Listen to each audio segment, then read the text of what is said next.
நல்லதொரு தொடக்கம் வெற்றியை எளிதாக்கும் அப்படிங்கிறது தமிழர் வாக்கு. நூற்றாண்டுகளுக்கு முன்னாடி மனிதர்களாகிய நம்ம என்ன செஞ்சுட்டு இருந்தோம்? நம்முடைய நாளின் பெரும் பகுதியை உணவு சேகரிக்கிறதுலையும் உணவு சமைக்கிறதுலையும் தான் யூஸ் பண்ணிட்டு இருந்தோம். அப்படி மெதுவாக விவசாயம் வளர்ச்சி அடைந்தது, வேட்டையாடணும். இதிலிருந்தெல்லாம் நம்முடைய தேவைகள், மனிதர்களுடைய தேவைகள் அதிகமாக அதுவே ஒரு வியாபாரத்தின் தொடக்கமாக இருந்தது. ஆரம்பத்தில் வியாபாரம் பண்டமாற்று முறையில் தான் ஆரம்பிச்சிச்சு. அந்த பண்டமாற்று முறையில் ஆரம்பித்த வியாபாரம் ஒவ்வொருத்தருடைய தேவையை பொறுத்து விற்கவோ வாங்கவோ அந்த மாதிரி என்னென்ன தேவைகளோ அதை நிறைவேற்றிட்டு இருந்தோம் நம்ம. இப்போ எப்படியோ வியாபாரம் செய்யணும் அப்படிங்கிற கட்டாயத்துக்கு நம்ம வந்துட்டோம். இந்த வியாபாரத்தின் தொடக்கம் தமிழர்களுக்கு எப்படி இருந்துச்சு அப்படின்னு பார்த்தோன்னா, 16ஆம் நூற்றாண்டின் தொடக்கத்தில் பரஞ்சோதி முனிவர் திருவிளையாடல் புராணத்தில் ஒரு பாட்டு எழுதியிருக்கிறாரு. அது அன்னைய காலகட்டத்தில் வியாபாரம் எப்படி இருந்துச்சு அப்படிங்கிறத சொல்லி எழுதியிருக்கிறார்.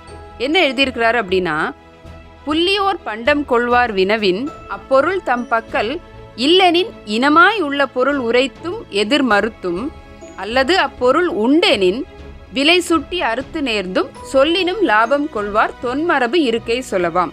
அதாவது என்ன சொல்றாங்க அப்படின்னா, ஒரு மளிகை கடைக்கு ஒரு வாடிக்கையாளர் வர்றாரு. வந்தவர் கேட்குறாரு, இந்த கடையில் பச்சரிசி இருக்கா அப்படின்னு கடைக்காரர்கிட்ட கேட்குறாரு. அப்போ கடைக்காரர்கிட்ட அந்த நேரத்தில் பச்சரிசி இல்லை அப்படின்னா, வாடிக்கையாளர் கேட்டுட்டாரே, நம்ம இல்லைன்னு சொல்லக்கூடாது அப்படிங்கிறதுக்காக என்ன சொல்லுவாராம், புழுங்கல் தான் இருக்குது அப்படின்னு சொல்லி விற்பனையை தொடங்குவாராம், வியாபாரத்தை ஆரம்பிப்பாராம். அப்படி இல்லை அப்படிங்கிறப்போ பச்சரிசி இல்லை அப்படின்னு எதிர்மறையாக சொல்லாமல், ஏன்னா எதிர்மறையாக சொன்னால் அங்கே நேரம் தான் வீணாகும், லாபம் எதுவுமே இல்லை அப்படிங்கிறதால புழுங்கரிசி இருக்குது அப்படின்னு சொல்லுவாராம்.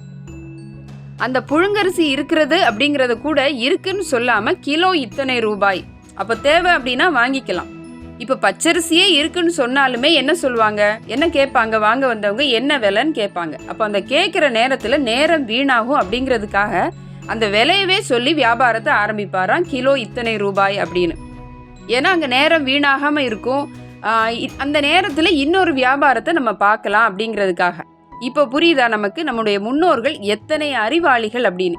காலங்காலமாக சின்ன சின்ன பெட்டி கடைகள்லையும் சந்தைகள்லையும் நிறைய வியாபார நுணுக்கங்களை, வியாபார மேலாண்மைகளை படித்தவர்கள் தான் தமிழர்கள். சொல்ல வேண்டிய விஷயத்தை சுருக்கமாகவும் தெளிவாகவும் சொல்லி பதில் பெற வேணுமே தவிர, வளவளன் தேவையில்லாததை பேசி கால விரயம் செய்யாமல் வியாபாரம் செய்யப்பட வேண்டும் என்பது நம்முடைய முன்னோர்கள் பின்பற்றிய தொழில்நுட்பங்களில் முக்கியமான ஒரு விஷயம். இது போன்ற சுவாரஸ்ய தகவல்களுக்காக தமிழ்மயத்தோடு இணைந்திருப்போம்.